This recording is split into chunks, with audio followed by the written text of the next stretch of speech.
માણસોને antique piece રાખવાનો ખૂબ શોખ હોય છે। અમરેલી જિલ્લાના સાવરકુંડલા શહેરમાં રહેતા એક વ્યક્તિ એન્ટિક પીસ 350 વર્ષ જૂના હજુ પણ સાચવી રહ્યા છે અને પોતે એક મ્યુઝિયમ હાલ તમામ વસ્તુઓ એકત્ર કરી અને બનાવી રહ્યા છે। આ જોઈ રહ્યા છીએ એ તમામ વસ્તુઓ જૂનવાણી સમયમાં રજવાડા રાજાશાહી વખતમાં દિન પ્રતિદિન ઉપયોગમાં લેવાતી આ એન્ટિક વસ્તુઓ છે। મારું નામ બાબલુભાઈ વિકમા, મારું ગામ સાવરકુંડલા અને મને એન્ટિકનો શોખ છે। મારી પાસે એન્ટિકમાં બહુ ઘણી વસ્તુ છે। ડાબલો છે, કરંડિયો છે, કટોળદાન છે, સરુ છે, સુરાઈ છે, પછી કેટલી છે, પોટ છે, કુંડા છે, જૂની 350 વર્ષ પહેલાંની તરવાલું છે, કટારું છે, એ બધી ઘણી વસ્તુ છે। બધી અત્તરદાની છે, અત્તરદાનીમાં મારી પાસે ઘણી વેરાયટી છે, અલગ અલગ પેટર્નમાં છે। એવું અલગ અલગ નામ લઈએ તો મારી પાસે બહુ ઝાઝી વસ્તુ છે। આ કેટલા વર્ષથી તમે ભેગું કરો? નાની કિંમતો અંદાજિત હું હોય ને ક્યાંથી લાવો? બધું એન્ટિકમાં આવે અને મારી પાસે જે વસ્તુ છે બધી 100 વર્ષ પ્લસની છે। 300 વર્ષ, 200 વર્ષ, કોઈ 100 વર્ષ પહેલાની વસ્તુ નથી, બધી એન્ટિક જૂની। બરોબર। ક્યાંથી તમે બધી આ શોધો?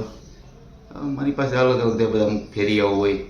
હું તો અમારે દરબારોની વસ્તુ બધી ફરતી ફેરિયા પાસે જતી, ત્યાંથી પછી અમારી પાસે આવતી હોય। કેટલા વર્ષથી ભેગું કરો છો? મને આ 20 વર્ષથી શોખ છે। કારણ શું આ ભેગું? બસ એન્ટિકનો શોખ છે અને આ તો અમારા લોહીમાં જ હોય દરબારોને। મૂળ તો વસ્તુ અમારી જ છે, એટલે અમારે તો હોય જ આ શોખ। સૌથી જૂની વસ્તુ કઈ તમારી પાસે છે? જૂનામાં જૂની વસ્તુ મારી પાસે તરવાલ છે, જૂની અને બહુ જૂની છે, 350 વર્ષ પહેલાની છે।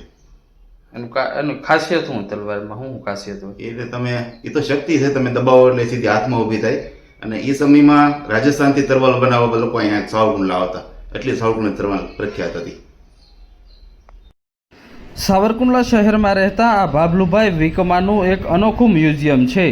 જૂનવાણી તલવારથી લઈને રાજાશાહી યુગની દુર્લભ એન્ટિક વસ્તુઓ પોતાના નિવાસસ્થાને જોવા મળી રહી છે। એન્ટિક પીસ જે વર્ષો જૂના દિન પ્રતિદિન ઉપયોગમાં લેવામાં આવતા હતા। અમરેલી જિલ્લાના સાવરકુંડલા શહેરમાં રહેતા આ બાબલુભાઈને પોતાને એક શોખ છે અને શોખના કારણે તેઓ સમગ્ર ગુજરાતની અંદર ફરી રહ્યા હોય ત્યારે તેઓને આ વસ્તુઓ જોવા મળતી હોય છે અને તેઓ લઈ આવે છે। પોતાના નિવાસ સ્થાને 500થી વધુ પ્રકારની અલગ અલગ એન્ટિક પીસ રાખવામાં આવ્યા છે અને હજુ પણ તેઓ અલગ અલગ વિસ્તારની અંદર જાય છે ત્યારે આવી એન્ટિક પીસની ખરીદી કરતા હોય છે। તેઓ પાસે સૌથી વધુ ઢીચણિયા, અલગ અલગ પ્રકારના દિવેટિયાઓ, મુખવાસદાની, ઝાર જેવી વસ્તુઓ હાલ પોતાના નિવાસ સ્થાને છે।